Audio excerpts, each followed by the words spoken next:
अस्सलाम वालेकुम जी। मेरा नाम बशीर पाकपुर बोलता पिया। मैं जी मजदूर बंदा, मैं दिहाड़ी जी करना जी। औलाद छड़ गई है जी एक माया एक मेरी बीवी है जी मैं होर कमावन वाला है कोई नहीं। मैं छड़ गया एक बीवी तो मैं आ जी कितने काम करना 8,000 रुपया जी महीने की जी। मैं मजदूर बंदा बुढ़ा बंदा जी 8,000 ना मेरा काम नहीं चलता है जी।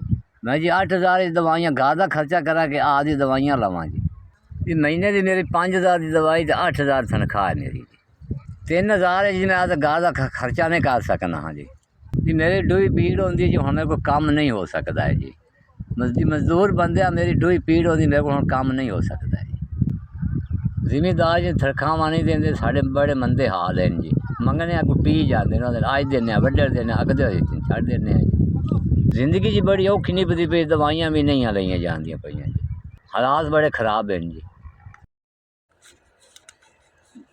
2 3 4 5 एस वी एस थोड़ा जी 5,000 रुपया पहुँचाया जी मेरे लाहौरू चले पाक बदला में हिम्मत की ने जी मेरी। अल्लाह तुहानू घना देवे इस नाल शुक्रिया तुहाडा जी। अल्लाह इस नाल तुहानू घना देवे बख्त लावे। अल्लाह तुहाडे कारोबार बरकत पावे जी। अल्लाह तुहाडे कंपनी नूं इन्ना चलावे क्योंकि गरीबां नूं होर ना नहीं तुसीं दिओ जी।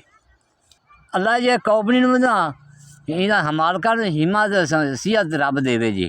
तुहाडा जी शुक्रिया जी। मैं तुहाडे दिलों प्यार नाल जी तुहाडी मेहरबानी दी शाबाश ने जी हिम्मत की ने मेरे नाल तां जी।